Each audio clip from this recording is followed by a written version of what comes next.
안녕하십니까, 안홍입니다.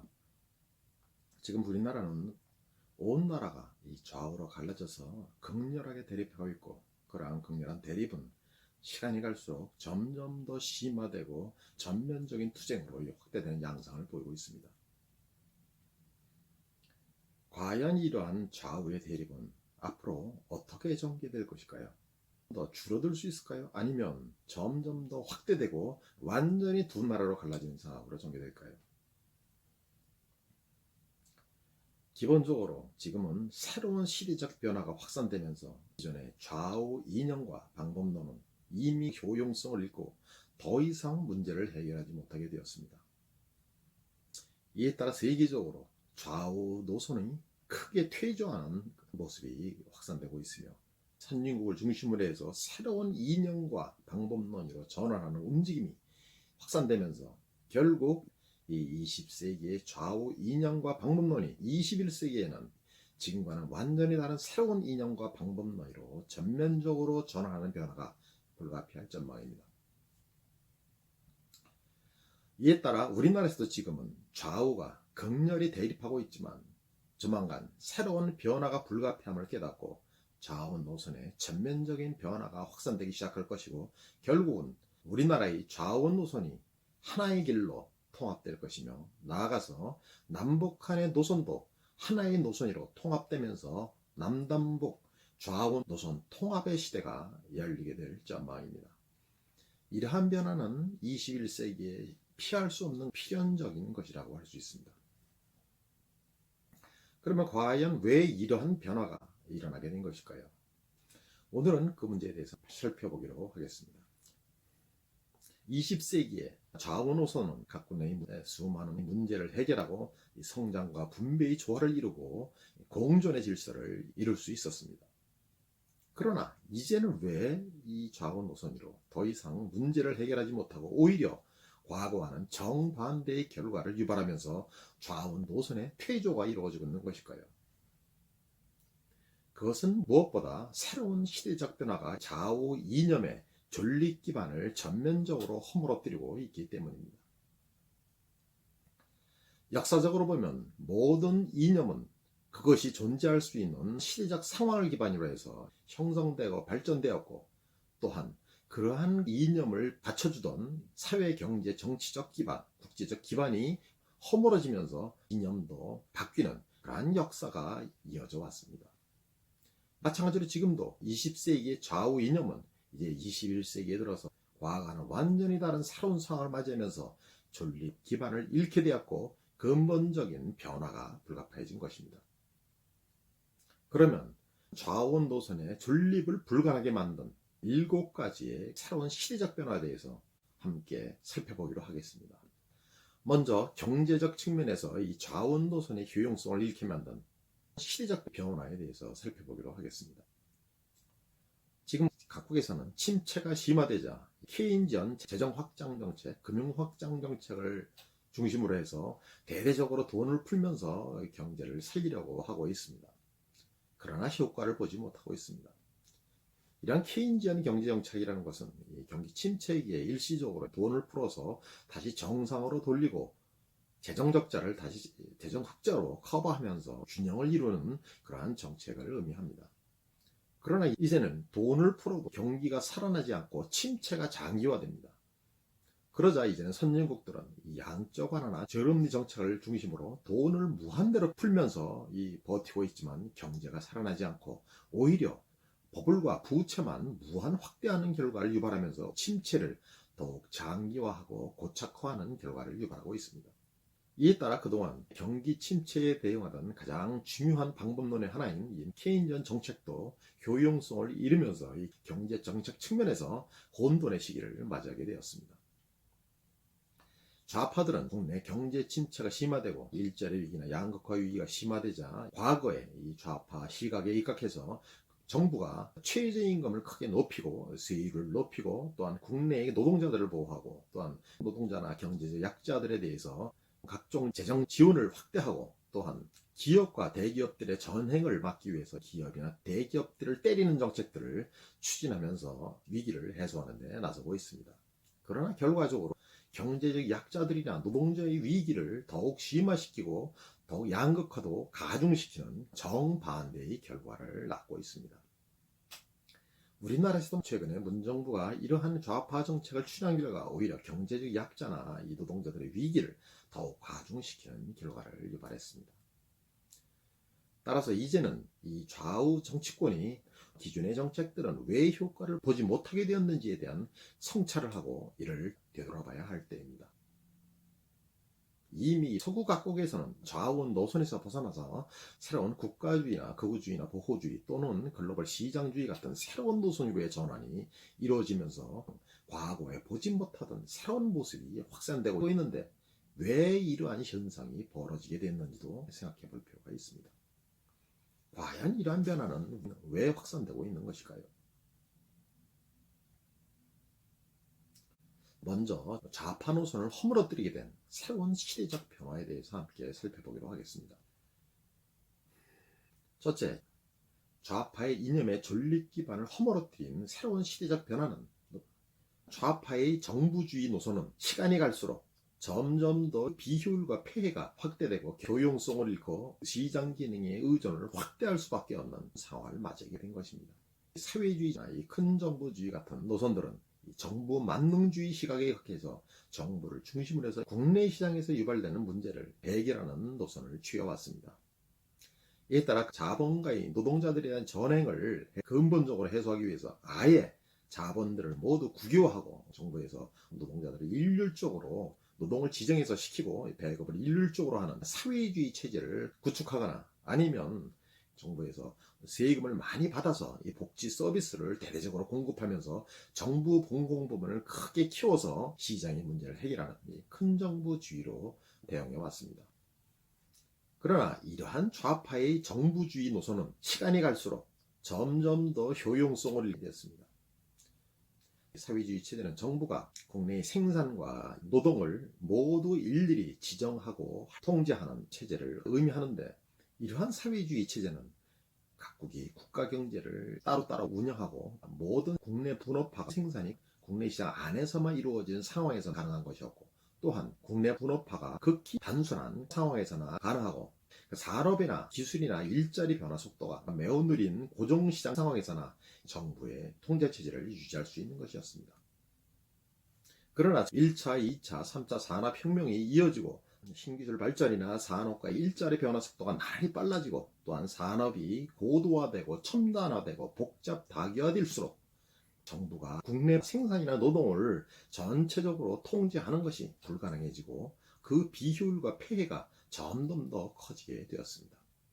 정부가 수십만 개, 수백만 개의 그 국내 분업화 생산을 할당하고 노동을 배치하고 통제한다는 것은 사실상 불가능해졌습니다. 더구나 정부가 일률적인 임금을 지급하면서 노동자들은 이 정부의 기대에서 나태하고 안이하고 일하지 않으려 하면서 결국 사회주의 분업화 생산체제는 완전히 마비되었고 필요한 것이 필요한 곳으로 가지 못하고 모든 분업화가 줄줄이 멈춰서는 상황을 맞이했습니다.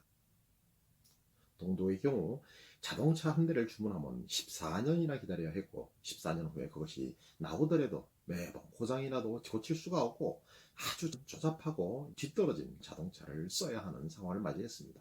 결국 정부가 모든 국내 분업화를 통제하는 체제는 극도의 비효율과 폐해가 확대되고 줄줄이 마비되면서 결국 사회주의 체제가 몰락하게 된 것입니다. 이에 따라 국내 분업화 안에서 필요한 것이 필요한 곳으로 가게 하기 위해서는 이 시장 기능에 의존하는 것이 불가피해졌습니다. 즉 필요한 곳에 그것이 공급되지 않을 경우에 시장의 가격 기능에 맡기고 놔두면 가격이 높아져서 대대적으로 공급이 이루어지면서 문제가 해결되고 또한 너무 과다하게 공급이 이루어지는 곳에서는 가격이 떨어지면서 공급이 줄어들어서 결국 사회 전체적으로 자원 배분의 최적화가 이루어지고 국내 분업화가 제대로 돌아갈 수 있게 된 것입니다. 이에 따라서 사회주의 국가들은 줄줄이 시장 경제로 전환하게 되었습니다. 북한도 지금 사회주의 분업화가 마비되자 시장을 도입해서 마비된 국내 분업화를 살리고 다시 경제를 정상화시키기 위해서 나서고 있는 상황입니다. 이같이 산업과 기술이 발전 속도가 나날이 빨라지고, 또한 산업과 일자리가 복잡 다규화되고 첨단화될수록 정부가 모든 것을 통제하는 사회주의 폐해와 비율이 극대화되면서 결국 시장 기능에 의존할 수밖에 없는 변화가 전개되면서 이 사회주의의 몰락을 유발하게 된 것입니다. 앞으로 시장에 의존하는 흐름은 점점 더 확대되고 커질 수밖에 없고, 이에 따라 그런 정부주의는 시장주의로 점점 더 전환하는 시대적 변화가 불가피해지고 있습니다. 이제는 글로벌 시장에서 경제활동이 이루어지는 새로운 글로벌 시장 시대를 맞이해서 정부의 기능은 더욱 위축되고 세계 시장에 대한 의존도가 확산되는 새로운 상황을 맞이하게 되었습니다. 80년대 이후 글로벌 경제 활동이 확산되고 각국 내에 있던 이 투자나 노동이나 상품이나 기술이 전 세계를 이동해 다닐 수 있게 되면서 이제는 정부가 글로벌 시장의 지배하에 들어가 마음대로 할 수 있는 것이 없어지면서 결국 정부의 시대는 종언을 구하는 쪽으로 나가고 있습니다. 사실 사회주의란 과거에 각국이 국가 주권하에서 국가 경제를 따로따로 운영하면서 정부가 국내에서 모든 것들을 마음대로 할 수 있을 때 가능했던 것입니다. 이때는 정부가 마음대로 세율을 올리고 노동자들을 보호하고 국내 기업을 때리고 임금을 통제하고 규제를 가해도 기업들이 바깥으로 이탈할 수 없었고 이에 저항할 수가 없었습니다. 이에 따라 사회주의 체제를 유지할 수 있었습니다. 그러나 이제는 투자나 노동이 전 세계를 이동해 다닐 수 있게 되면서 정부가 이러한 투자나 노동을 통제하는 것이 불가능해졌고, 나아가서 각국이 세계를 이동해 다니는 투자 자본을 잡기 위해서 투자 유치 경쟁과 이 세율 인하 경쟁에 전면적으로 나서면서 과거같이 함부로 세율을 올릴 수도 없게 되었고, 섣불리 임금을 통제하거나 각종 규제를 가하는 것도 어려워졌습니다. 섣불리 세율을 올리고 자본가들을 통제하다가는 이들이 대거 해외로 이탈하면서 투자와 고용이 줄고 침체가 확산되면서 이 경제적 약자들의 고통이 커지고 결국 양극화 심화되는 결과를 유발하게 된 것입니다. 이에 따라 글로벌 시장 시대를 맞이해서 사회주의 체제는 존립 기반을 완전히 잃고 이 과거의 좌파 방식으로 좌파의 시각으로 대응해서는 이제는 정반대의 결과를 유발하게 되면서 좌파 노선의 종언을 맞이하게 된 것입니다. 나아가서 이제는 각국 정부도 글로벌 무한 경쟁 속으로 내몰리면서 다른 나라보다 더 적은 세율로 더 뛰어난 정부 서비스나 투자 여건을 제공하고 더 뛰어난 노동 경쟁력, 기업 경쟁력, 투자 경쟁력을 확보해야 국내 투자나 고용을 유지하고 국가 경제를 유지할 수 있는 시대를 맞이한 것입니다. 이에 따라 과거처럼 정부가 마음대로 모든 것이 할 수 있다는 시각으로 대응하다가는 그 나라는 공멸을 하는 것이 필연적인 것입니다. 그러나 지금 우리나라에서는 좌파들이 과거처럼 정부가 마음대로 세율도 올리고 이 최저임금도 통제하고 또한 기업들도 마음대로 때리고 기업들의 이익을 빼앗아서 공유를 강제하고 정부가 돈을 마음대로 풀면서 방만한 정부를 극대해도 아무런 문제가 없는 줄 생각하는 시대착오에 빠져 있는 것이 문제입니다. 그 결과 문정부가 이런 노선으로 대항한 결과 국가 경제 위기는 더욱 심화되고 이 어려운 노동자들이나 경제적 약자들의 고통은 더욱 확대되면서 위기가 전면화되는 상황을 맞이한 것입니다. 결국 20세기는 정부가 주도하는 시대였다면 이제는 글로벌 시장 시대에 들어서면서 정부의 기능은 점점 더 위축되고 글로벌 시장의 룰의 통제하에 들어가면서 세계 가격, 세계 임금, 세계 세율, 세계 투자 가격의 지배하에서 그에 따라야 생존이 가능한 시대를 맞이하게 된 것입니다. 앞으로 이러한 시대적 흐름은 더욱 확산되고 전면화될 수밖에 없고 이 정부가 마음대로 할 수 없는 것이 없어지고 결국 정부 만능주의에 의해서 모든 문제를 해결하던 좌파의 시대는 끝나고 좌파 이념의 전환이 불가피해진 것입니다. 두 번째로 좌파의 이념의 존립 기반을 허물어뜨린 새로운 시대적 변화는 노동자들의 위기가 이제는 국내의 자본가의 전횡이나 수탈로부터 유발되는 것이 아니고 이 바깥에 해외의 수십억 신흥국들의 초저임 공세로 인해서 유발되는 새로운 상황을 맞이해서 좌파의 자본가의 노동자 수탈론의 시각은 근본적인 위기를 맞이하게 되었습니다. 사실 그동안 좌파의 시각이란 마르크시즘에 입각한 자본가인 노동자 수탈론을 기반으로 한 것이었습니다. 이에 따라 국내 시장 안에서 자본가인 노동자들에 대한 전행이나 수탈을 저지하는 데 좌파의 경제 정책에 목표가 맞추어졌고, 또한 노동자들을 보호하기 위한 각종 조치들을 통해서 노동자의 권익을 지키고 임금을 지키는 데 주력하는 그러한 정책을 펼쳐왔습니다. 그러나 이제는 노동자의 위기가 국내의 자본가의 수탈로부터 유발되는 것보다 바깥의 초저임 산업과 성품과 노동자들의 공세로 인해서 유발되는 것이 훨씬 많아지고 전면화되면서 과거의 좌파의 패러다임은 근본적인 위기를 맞이하게 된 것입니다. 우리나라의 경우에 80년대 이후에 저임 제조업으로부터 시작해서 줄줄이 몰락하고 중국이나 동남아로 대거 이전하게 되었는데, 그리고 이로 인해서 수많은 국내 저임 제조업에서 일하던 노동자들이 몰락하고 저임 비정규직으로 전락하거나 대거 방출되는 상황을 맞이하게 되었는데, 그 이유는 무엇 때문일까요? 국내 자본가의 수탈 때문에 일어났을까요? 아니죠. 그것은 바깥의 해외 노동자들의 공세로부터 유발된 것입니다. 이제는 바깥에 10분의 1 가격의 동남아나 인도의 소조임 상품들이 대거 밀려와서 우리나라의 제조업 기업들의 일자리를 빼앗고 이들을 대거 몰락시키는 노동자 수탈을 유발하는 것입니다. 이미 저임 제조업들이 대부분 사라진 데 이어서 이제는 중국의 제조 2025 같은 첨단 산업화 전략이 본격화되면서 이러한 공세가 앞으로 모든 산업 부문으로 확산되고 전면화되는 변화는 필연적이고 불가피한 것입니다.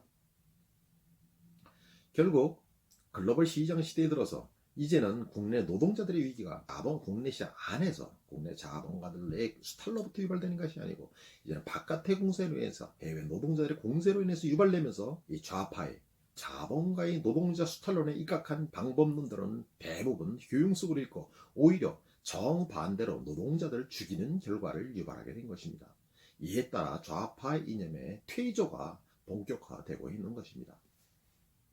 물론 일부에서는 이러한 흐름을 깨닫지 못하고 미국 같은 곳에서 사회주의 노선으로 더욱 역주행하려는 그런 시도가 나타나기도 하고 있지만, 이것은 착각이며 시대적 흐름을 읽지 못하는 것일 뿐입니다. 중국이나 북한에서 사회주의를 유지하는 것은 오로지 기존의 공산당 중심의 기득권 세력의 기득권을 지키기 위한 저항일 뿐, 국가 경제를 유지하고 대중의 고통을 해소하고 노동자들을 살리기 위한 방법론과는 거리가 먼 것입니다. 따라서 좌파 노선의 변화는 불가피하고 필연적인 것입니다.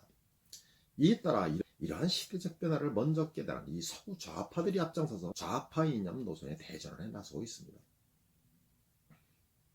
대표적인 것이 이제는 국내 자본가의 수탈로부터 노동자를 지키려는 과거의 좌파 노선에서 벗어나서 바깥에서 밀어닥치는 수십억 신국의 노동자들의 공세, 초적과 상품의 공세로부터 국내 노동자들을 지키려는 새로운 국가주의 노선이나 보호주의 노선, 극우주의 노선 또는 글로벌 시장주의 노선으로 전환하는 흐름이 본격화되고 있는 것입니다. 결국 21세기에는 이러한 바깥의 글로벌 공세가 더욱 확산되고 전면화되면서 노동자들을 살리기 위해서는 이러한 새로운 노선으로의 전환이 필연적이고 불가피하게 전개될 전망입니다. 이러한 변화로 인해서 각국에는 새로운 두 가지 양상이 나타나고 있습니다.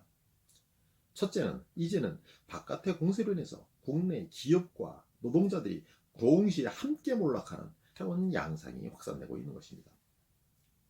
그리고 이러한 상황을 맞이해서 과거의 국내 자본가인 노동자 수탈론 시각으로 국내 기업들과 국내 대기업들이 노동자의 위기의 원인이라고 생각하고 국내 기업과 대기업들을 때리다가는 어떻게 될까요?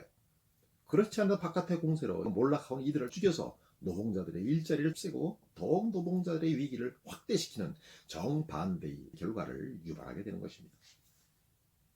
또 하나의 모습은 각국 노동자들이 이 세계 시장 안에서 이 세계의 노동자 전쟁으로 내몰리면서 이제는 국내 자본가들로부터 노동자를 지키는 것이 중요한 것이 아니고 해외 노동자들의 공세로부터 국내 노동자를 지키는 것이 중요해졌습니다. 마르크스는 만국의 노동자 단결화를 구호로 해서 이 자본가들의 전행을 공동으로 막는 노선을 제청한 바 있습니다. 그러나 지금 현실은 선후진국 노동자들의 이해는 정반대이고, 신흥국 수십억 노동자들에 의해서 선진국 노동자들이 대거 밀려나 몰락하는 상황에서 이들은 바깥 노동자들의 공세에 전면으로 저항하면서 이 극우주의나 국가주의로 대거 전환하고 있는 상황입니다. 지금같이 선진국 노동자들의 임금이 후진국에 비해서 수십 배 격차가 나는 상황에서 만국의 노동자 단결을 하는 구호는 헛된 공상으로 그칠 수밖에 없습니다. 그리고 이러한 해외 노동자들의 공세가 계속되면서 선진국 노동자들의 임금이 비슷한 일을 하는 해외 노동자들의 임금 수준으로 받을 때까지 선진국 노동자들의 위기가 계속될 수밖에 없습니다. 이에 따라서 선진국 노동자들이 저항할 수밖에 없으며 세계 노동자 전쟁에서 정면으로 충돌하는 상황을 맞이한 것입니다. 이같이 새로운 세계 노동자 전쟁이 전면화되고 해외 노동자들의 공세가 계속되면서 국내의 자본가와 노동자들이 함께 몰락하는 상황을 맞이해서 좌파인 자본가 수탈론이라는 시각은 효용성을 잃게 되었고 사라지게 될 전망입니다. 이에 따라 각국은 이러한 바깥의 공세로부터 국내 노동자들을 지키기 위한 새로운 노선으로 전환하고 있으며 결국 각국의 이념은 이러한 새로운 방향으로 수렴하게 될 전망입니다. 셋째로, 이제는 자본가인 노동자 수탈이 확산되는 것이 아니고 세계 소비자들의 각국 자본과 노동자들을 수탈하는 새로운 상황이 확산되면서 기존의 좌파의 자본가의 노동자 수탈론 시각은 요용성을 잃고 뒤로 밀려나게 되었습니다. 사실 20세기는 자본가의 시대였고 이러한 자본가의 시대를 바탕으로 해서 자본가의 노동자 수탈론이라는 좌파의 시각이 정립되고 발전되었던 것입니다. 산업혁명 이후 이 자본가들은 대대적인 자본 생산 설비를 구축하고 노동자들을 고용하고 살게 되었는데 일자리는 제한적인데 일하려는 노동자들은 넘쳐나는 상황에서는 이 자본가들이 노동자들에 대해서 압도적인 힘의 우위를 가질 수 있었습니다. 이에 따라서 수많은 노동자들을 최저임금으로 수탈하고 16시간 이상 장기간 노동을 혹사시키면서 수익을 최대화시킬 수 있었습니다. 또한 다른 측면에서는 아직 소비자의 힘이 제대로 발달하지 않은 국내 시장 안에서 자본가들은 일방적인 힘의 우위, 정보의 우위하에서 이 소비자들을 수탈하고 지배하고 독과점을 통해서 이익을 극대화시킬 수가 있었습니다. 아직 소비자들은 주변 다른 지역에 어디에 더 값싸고 뛰어난 상품이 있는지 알지 못했고 그러한 정보를 알 수도 없었고 설사 그러한 정보를 안다고 해도 그것을 옮겨가서 그것을 구매하려면 거래 비용, 즉 구매 비용이 많이 들었기 때문에 그냥 주변에서 더 비싸고 더 품질이 뒤떨어지고 더 맛이 없는 것이라도 그냥 사서 먹고 살았습니다. 반면에 이 자본가나 기업가들은 시장 정보를 소비자들보다 훨씬 많이 알고 독과점을 쉽게 만들 수 있었고 이러한 소비자들을 수탈하며 이익을 확대할 수 있었습니다. 이에 따라 상당 기간 동안 이 자본가 우위의 시대가 계속되었고 이러한 자본가의 노동자 수탈이나 소비자 수탈의 폐해를 없애기 위해서 사회주의 노선이 발달하고 큰 정부 노선이 발달하게 되었던 것입니다. 그러나 이후에 교통이 발달하고 지식정보의 유통이 확대되면서 점차 소비자들의 힘이 커지기 시작했고 국가 단위에서도 불공정 경쟁을 억제하려는 시도도 확대되면서 이러한 자본가들의 일방적인 힘의 우위는 통제받기 시작했습니다. 나아가서 80년대 이후에 정보화 혁명, 개방화 혁명, 글로벌화 혁명이 본격화되면서 소비자들은 전 세계의 상품이나 서비스들의 정보를 쉽게 공유할 수 있게 되었고 나아가서 각종 인터넷에 들어가서 가격 비교 사이트나 품질 비교 사이트 같은 것들을 통해서 어디에 세계 최고의 뛰어나고 값싼 상품이 있는지 쉽게 찾아나고 그곳으로 몰리면서 세계 소비를 확대하는 새로운 상황을 맞이하게 되었습니다. 이미 각국에는 글로벌 직구가 확대되고 있고 각종 수입업자들은 전 세계에서 뛰어난 상품들을 대대적으로 사들여서 공급하면서 글로벌 소비를 더욱 확대시켜주고 있습니다.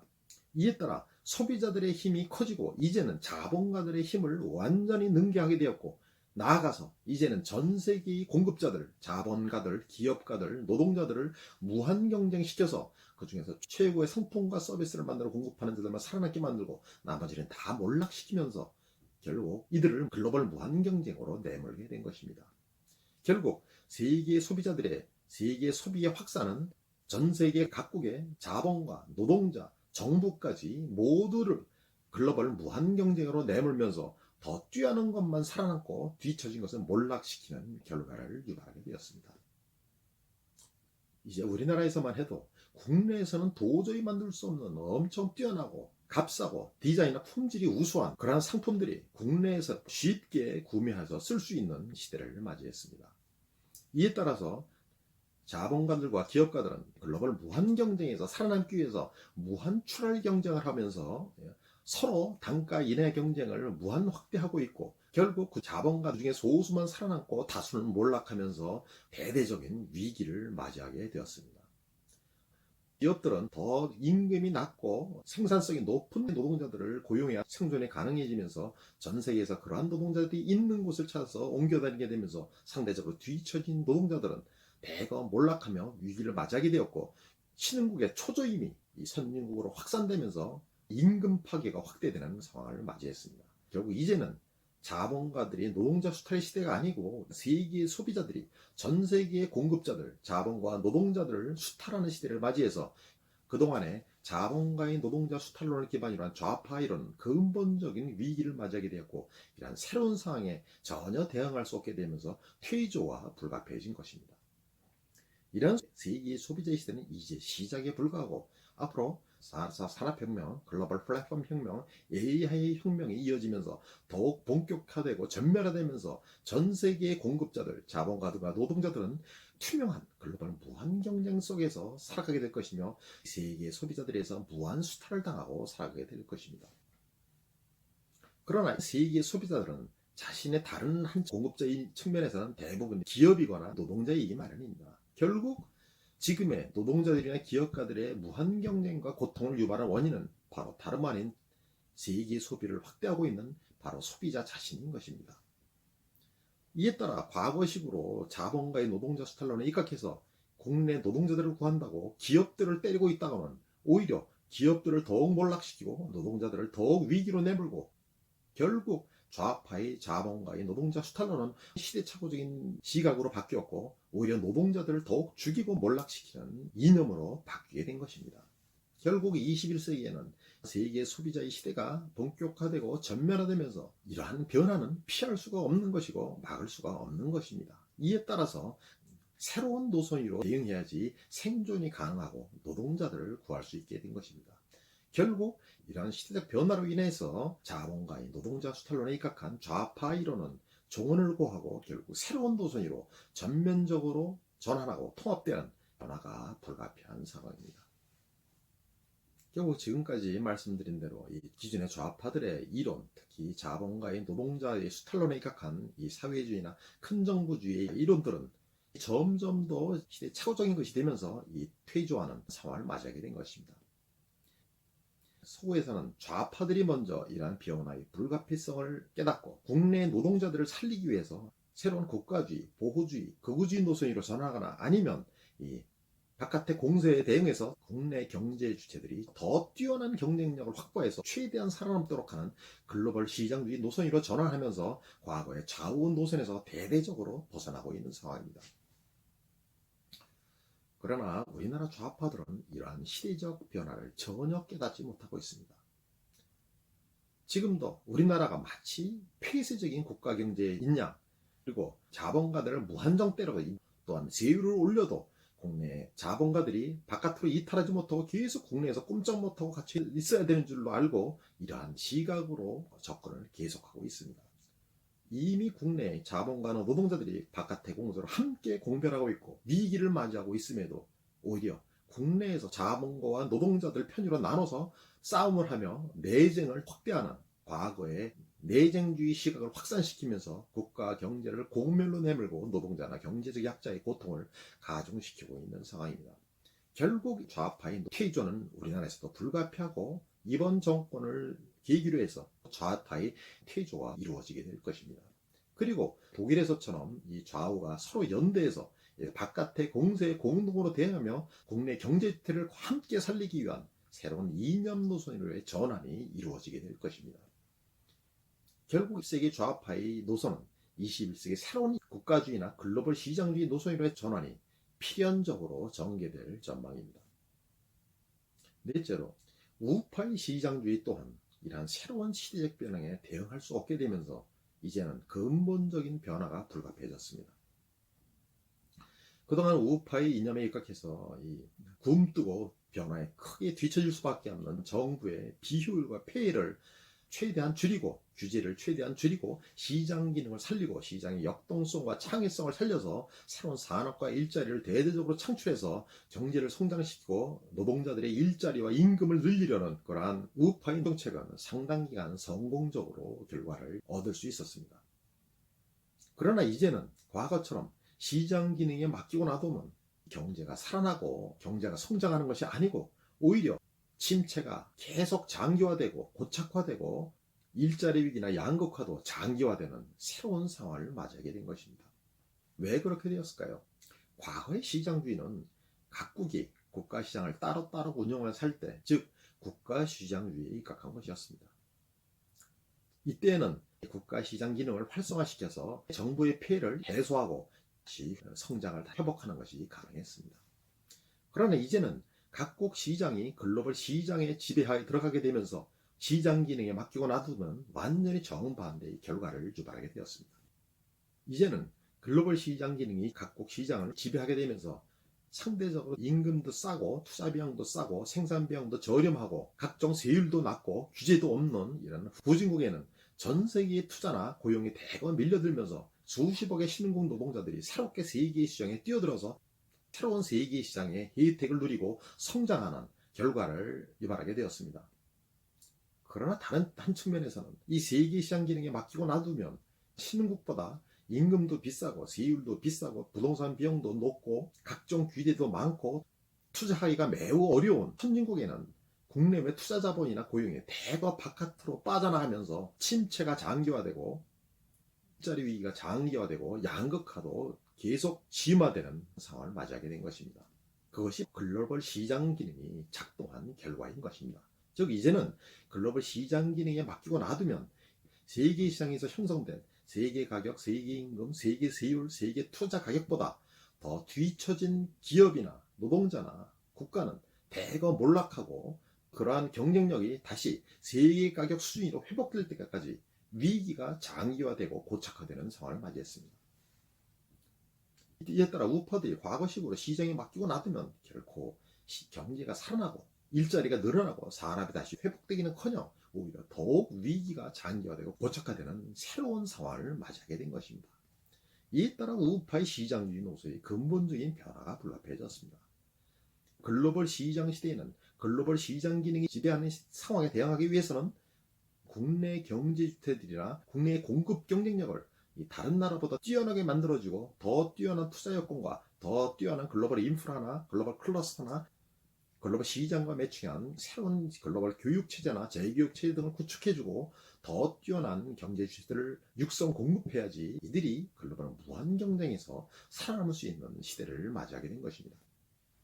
그러나 아직 우파들도 과거의 시장주의 시각, 즉 국가 시장주의 시각에서 벗어나지 못하고 지금도 그냥 시장에 맡겨두고 놔두면 나아진다는 믿음하에서 모든 것을 방치하면서 결국 글로벌 경쟁에서 글로벌 대공세에서 글로벌 초이동 시장의 속도에서 대거 밀려나 몰락하는 국내 경제 주체들, 기업들, 노동자들을 그대로 방치하면서 국가 경제 위기를 심화시키고 일자리 위기를 심화시키고 양극화를 심화시키는 결과를 낳고 있는 것입니다.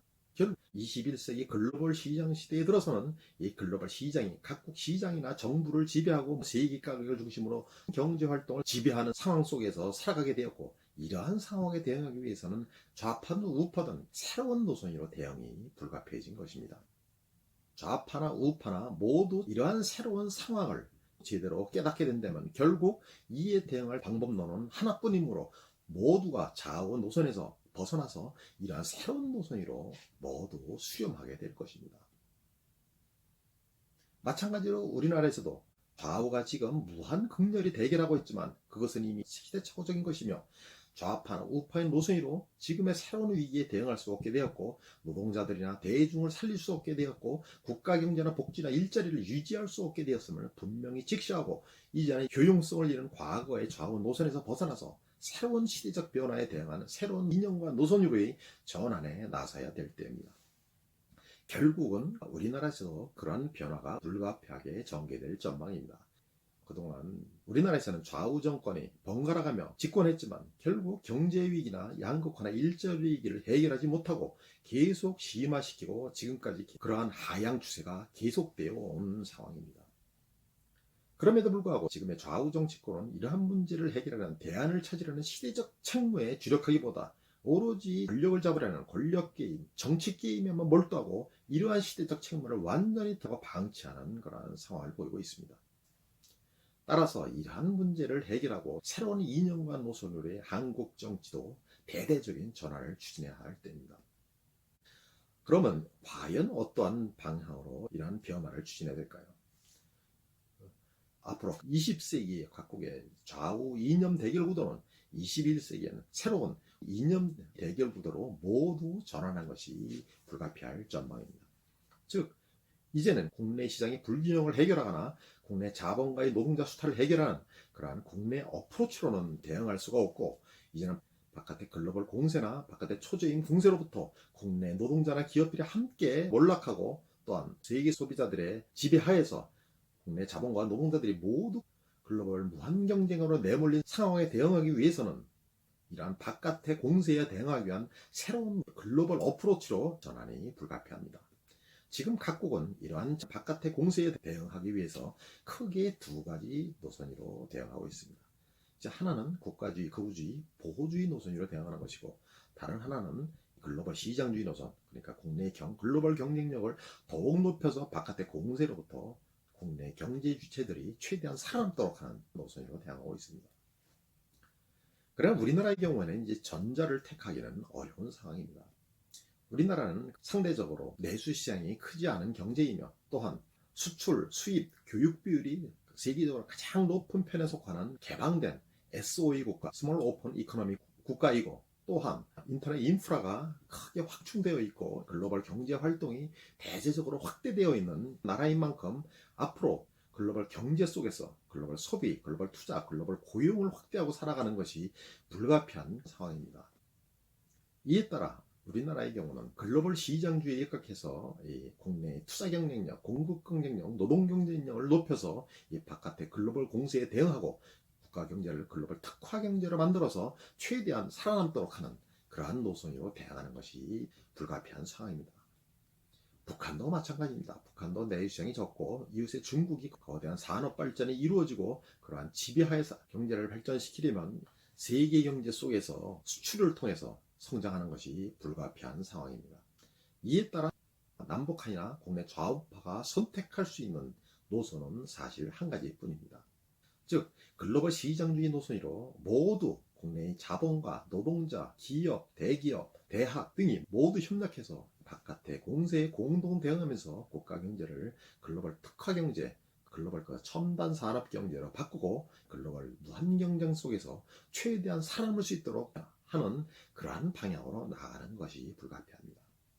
결국 21세기의 대한민국 좌우 노선이나 남북한의 노선은 이런 하나의 노선으로 통합되는 것이 불가피한 상황입니다. 그러한 변화는 이미 시작되었고, 코로나 위기를 계기로 해서 이러한 노선 전환이 본격화될 전망이며 21세기 한국의 새로운 노선으로 정립될 전망입니다. 이와 함께 국내 좌우 대결을 좌우하는 또 하나의 중요한 변수는 이 대북 정책과 국제 전략이 둘러싸고 전개되는 좌우의 무한 충돌에 있습니다.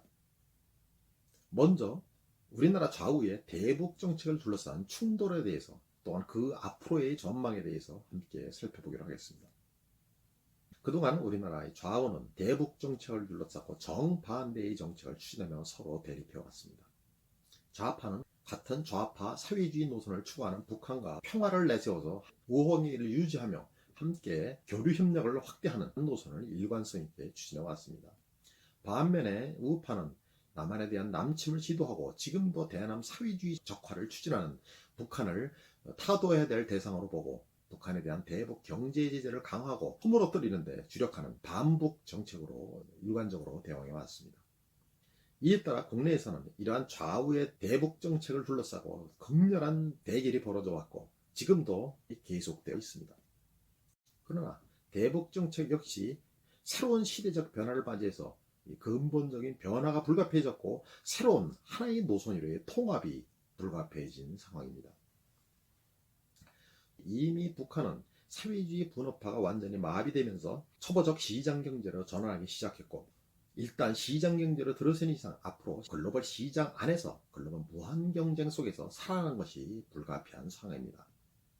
특히 중국의 산업들이 워낙 빠르게 발전하고 있고 북한이 도저히 쫓아갈 수 없을 정도로 앞서 발전하며 첨단 산업화가 확산되는 상황을 맞이해서 북한은 이에 대응해 생존을 도모하는 것이 중요해진 상황입니다. 또한 북한의 경우에 친묘화 전략으로의 전환에 나서고 있습니다. 북한은 미국으로부터 북핵을 묵인받기 위해서 친묘화 전략이 필요하고, 또한 핵개발을 완성한 만큼 이제는 미국의 지원하에서 경제개발에 올인하기 위해서 미국과의 협력이 필요한 상황입니다. 최근 북한은 미국이 북한과의 대화를 거부하자 핵잠수함과 잠수함 발사 핵미사일 등 새로운 전략자원 개발에 나서면서 미국을 압박하고 있는데, 이 또한 미국으로 하여금 자신과 대화하고 자신의 친묘한 노선을 받아달라는 몸부림의 하나라고 볼 수 있습니다. 앞으로 북한은 급팽창하는 중국으로부터의 경제적 지배, 정치적 지배에서 벗어나기 힘든 만큼 미국과의 협력을 계속 추진하게 될 수밖에 없는 상황입니다. 그러나 좌우의 대북 정책은 이런 북한의 변화와 전혀 동떨어진 반대 방향으로 나가고 있는 것이 문제라고 할 수 있습니다. 좌파의 대북 정책은 북한이 이미 시장경제로 전환하고 새로운 친묘에 나서고 있는데, 지금도 반미, 반제국주의 노선으로 미국과 대결을 확대하고, 또한 종북파들이 앞장서서 사회주의 노선을 치달으며 시대착오적인 모습을 보이고 있습니다. 실로 시대적 변화에 대응해서 모두 변화하고 있는데, 우리나라의 종북파들만 이러한 시대적 변화의 정반대로 거꾸로 가고 있는 상황입니다. 또한 우리나라의 우파의 경우도 북한이 시장경제를 전환하고 친미화로 나가고 있는데도 과거의 시각으로 계속 북한을 허물고 무너뜨리기 위한 데 나서고 있습니다. 사실 지금은 북한의 시장경제의 전환을 리드하고 또한 친미화로의 전환을 돕는 새로운 접근법이 필요한데도 지금도 과거의 대남 적화의 그 트라우마에 갇혀서 반북 정책으로 일관하고 있는 상황입니다. 그러나 앞으로 남북한이 맞이할 시대적 변화는 똑같은 상황입니다. 그리고 그에 대응할 방법론도 하나뿐이고 똑같을 수밖에 없는 상황입니다. 기본적으로 남북한이 앞으로 공통적으로 맞이할 상황은 크게 세 가지라고 할 수 있습니다. 첫째는 남북한 모두 시장경제 속에서, 또한 글로벌 시장경제 속에서 무한경쟁을 하며 살아가는 변화가 불가피한 상황입니다. 따라서 이러한 공통적 상황에 대해서 대응하기 위해서는 서로의 협력이 필수적이라고 할 수 있으며, 결국 그러한 협력으로 나아가는 것이 피할 수 없는 변화가 될 전망입니다. 두 번째로는 가까운 중국의 급팽창과 이 경제적 정치적 지배로부터 벗어나기 위해서는 친미화 전략이 불가피한 상황이라고 할 수 있습니다. 특히 아직은 중국이 사회주의 시장경제와 공산당 일당 체제의 중국 1.0 체제를 고수하고 있는데, 이러한 체제가 새로운 글로벌 시장주의 노선이나 다당제 민주적 정책 체제로의 전환이 시간 문제이지 피할 수 없는 상황입니다. 결국 중국은 이러한 2.0 체제로 전환하게 될 전망입니다. 이에 따라 우리나라의 입장에서는 이러한 2.0 체제로 전환할 때까지는 이웃한 급팽창하는 중국에 대항하기 위해서 우리나라나 북한이나 공통적으로 원교 근공 차원에서 미국과의 협력이 불가피한 상황이라고 할 수 있습니다. 이에 따라 우리나라나 북한이나 모두 친미화 노선으로의 전환이 이루어지면서 서로 협력이 불가피해지고, 이러한 노선으로의 남남북 통합이 이루어질 전망입니다. 특히 중요한 것은 중국이 이미 제조 2025 같은 첨단 산업화를 본격적으로 추진하면서 이 북한이 앞으로 시장 개발하고 나서도 이 새로운 산업을 개발하고 고부가 수출 산업을 육성할 그런 여지가 별로 남아있지 않은 상황입니다. 그리고 우리나라의 경우에도 이 대기업 첨단 산업들까지 줄줄이 밀려나며 위기를 맞이하고 있는 상황입니다. 따라서 남북한이 이러한 글로벌 시장 경제 안에서 생존하기 위해서는 상호 협력이 필수적이고 노선 통합이 이루어질 전망입니다. 바깥의 공세에 대응해서 글로벌 경쟁력을 확보하고 글로벌 특화 경제로 육성하기 위해서는 이 한반도를 새롭게 개조하고 한반도의 글로벌 인프라나 글로벌 클러스터를 육성하면서 북한의 세계적인 글로벌 특구들을 육성하면서 공동 발전과 생존을 도모하는 노선으로의 전환도 불가피한 상황입니다. 결국 남북한은 앞으로 이러한 세 가지 공통적인 상황을 직면하게 될 것이고, 그에 대한 선택지도 하나로 통합되면서 21세기의 남남북 노선이 하나로 통합되는 변화가 전개될 전망입니다. 가장 문제가 되는 것은 북핵 문제라고 할 수 있습니다. 북한은 일단 체제 고수를 위해서 북핵을 계속 고수하면서 대응하려고 하고 있습니다. 그러나 미국의 입장에서는 이 북핵을 용인해 주는 것은 쉽지 않고, 한국이나 일본에게 핵 개발을 용인해야 되는 상황을 맞이할 수밖에 없기 때문에 그것을 선택하기는 쉽지 않은 상황입니다. 따라서 북한이 앞으로 이러한 핵을 고수하게 될 경우에 어떠한 변화를 맞이할 수밖에 없는지를 올바로 생각할 수 있도록 해주는 것이 필요합니다. 북한의 경우에 체제를 위해서 핵을 개발했지만 사실 핵을 유지하려는 것이 북한 체제의 위기를 유발하는 가장 핵심적인 원인으로 작용하고 있는 상황입니다. 최근 북한이 원자력 잠수함을 개발하고 이 해상 핵미사일을 SLBM을 배치하려고 하며 미국을 협박하고 있는데, 그것은 사실 레드라인을 넘어서는 것입니다. 미국의 경우 레드라인을 넘어설 경우에 이들은 정해진 룰대로 일률적으로 행동하게 됩니다. 그 결과 북한은 레짐 체인지의 상황을 맞이하게 될 전망입니다. 북한이 미국을 이렇게 계속 밀어붙일 경우에 미국으로서는 다른 선택지가 없기 때문에 그러한 상황을 선택할 수밖에 없고, 결국 북한의 체제 위기가 유발될 것입니다. 이 경우에 중국도 북핵보다는 북한 체제의 안정을 더 앞세우는 상황이므로 북한에 군사적으로 개입할 가능성이 매우 높고, 한국은 또한 이를 방치할 수는 없기 때문에 결국 한반도에서 군사적 충돌이 일어날 가능성이 높습니다.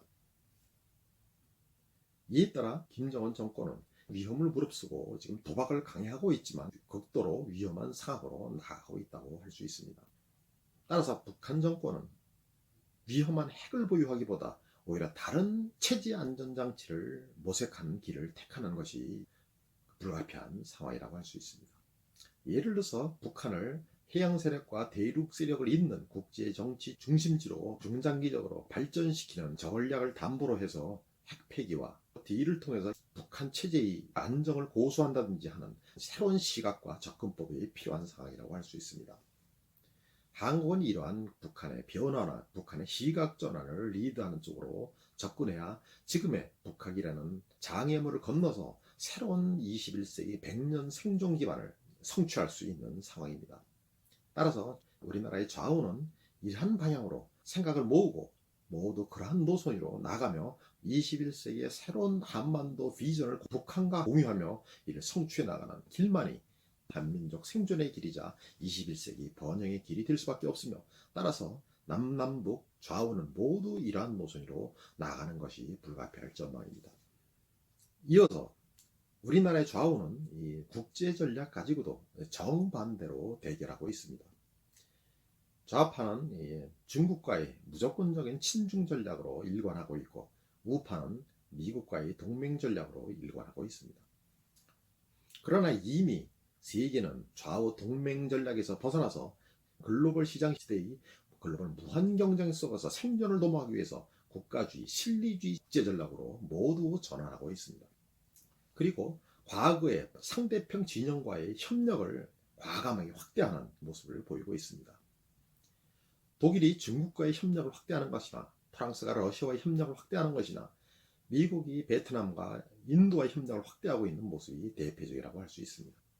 그러나 문제는 우리나라의 좌우는 과거의 좌우 동맹 시각에서 한치도 벗어나지 않고 무조건적으로 좌파는 친중으로 우파는 친미로 나뉘어져서 서로 싸우고 격돌하고 있습니다.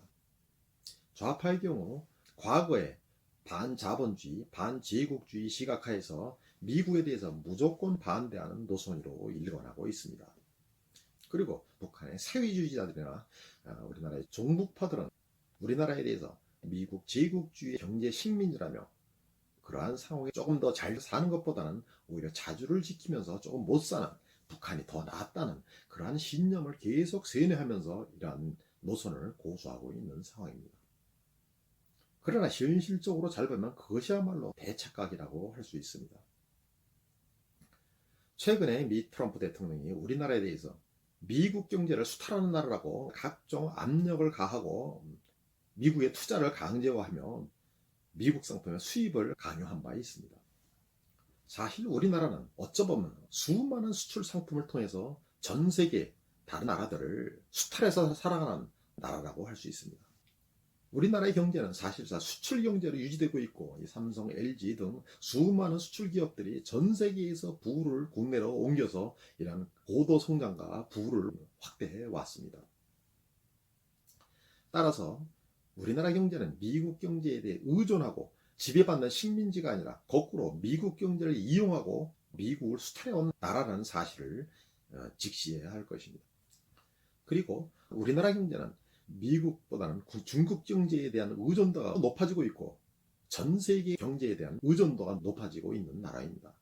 즉 미국 경제에 의존한 식민지가 아니고 전 세계 경제를 효과적으로 이용해서 전 세계의 수출을 통해서 전 세계의 수탈을 통해서 살아가는 나라라고 볼 수 있습니다. 따라서 지금 좌파 사회주의자들이나 북한의 사회주의자들이 말하는 미국이 식민지라는 식으로 대응하는 것은 잘못된 생각이라고 할 수 있습니다. 거꾸로 북한의 경우가 지금 중국 경제에 사실상 예속되어 있고 앞으로 100년 중국의 저임 하청기지로 예속되는 것이 불가피한 상황입니다.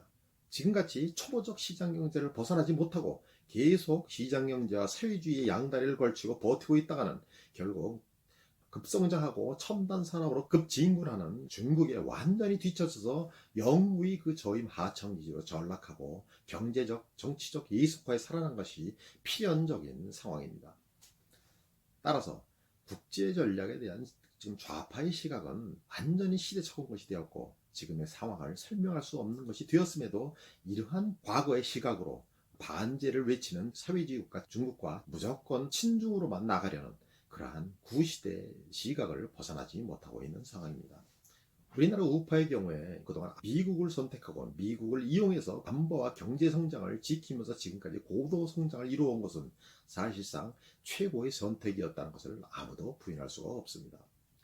미국의 각종 군사 안보와 경제 패권의 지원을 통해서 우리나라는 세계적인 신뢰를 얻고 미국의 시장을 이용해서 또한 전 세계 수출 시장을 이용해서 그동안 고도 성장을 이루어왔고 세계 10위 안에 드는 경제 대국으로 성장할 수 있었습니다.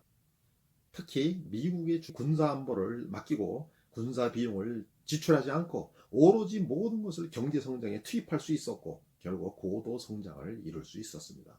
결국 북한 정권도 인정하듯이 우리나라는 미국의 줄을 서서 잘 성장했고 북한은 소련의 줄을 서서 망하게 되었다는 토로가 맞는 것입니다.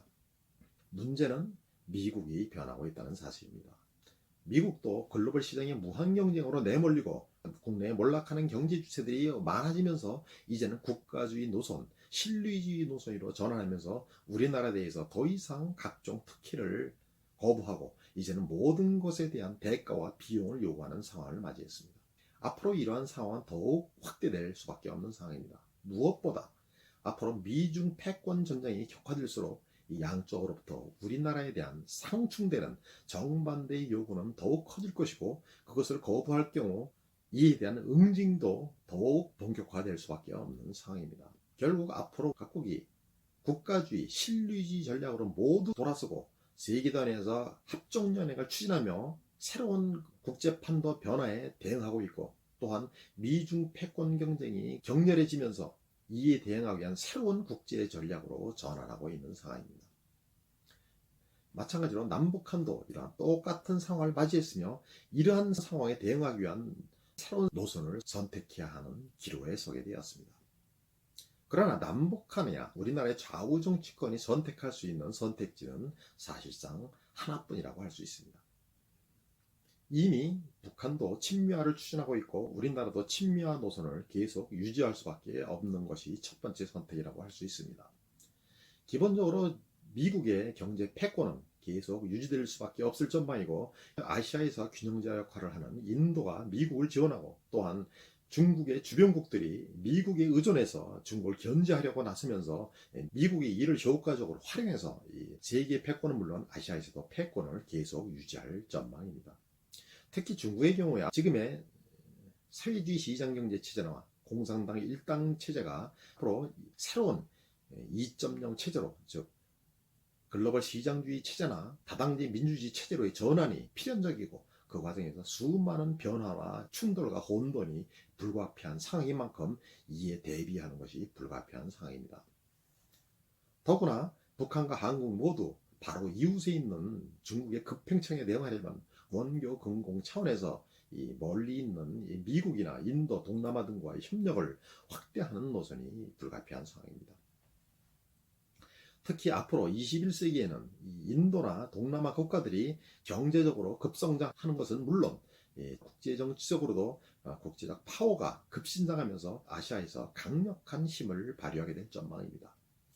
따라서 미중 패권 경쟁이 격화되고 양쪽으로부터 상충되는 요구가 확대되는 상황에서 힘의 균형을 이루려면 우리나라는 이러한 인도나 동남아 쪽과의 연대를 확대하면서 이러한 변화에 대응하고 동시에 중국의 급행청에 대응하는 선택이 불가피한 상황입니다. 결국 남북한, 우리나라의 좌우파 모두 국제전략 측면에서 과거의 냉전 시대의 좌우 동맹 시각에서 벗어나서 국가주의, 실리주의 전략으로 전환하고 새로운 하나의 국제전략 노선으로 모두 바뀌는 것이 불가피한 상황입니다. 결국 21세기는 남남북 국제전략은 모두 이러한 하나의 노선으로 통합될 전망입니다. 결국 새로운 시대적 변화를 맞이해서 경제정책 노선이나 대북정책 노선이나 국제전략 노선에서 지금의 좌우의 노선은 모두 새로운 변화가 불가피해졌고, 과거의 시각이나 좌우 방법론은 모두 효용성을 잃으면서 근본적인 변화가 불가피해졌습니다. 결국 새로운 하나의 노선으로 남남북 노선이 모두 통합되는 변화가 필연적이라고 할 수 있습니다. 따라서 이러한 변화에 앞장서면서 지금의 한국 정치권을 근본적으로 바꾸고 좌우 노선을 새로운 글로벌 시장주의에 입각한 경제 노선과 새로운 대북정책, 국제정책 노선으로 전환하는 그러한 국가적 노력, 새로운 신진 정치권들의 노력이 이 21세기 대한민국의 생존과 발전을 위해서 필연적인 상황이라고 할 수 있습니다.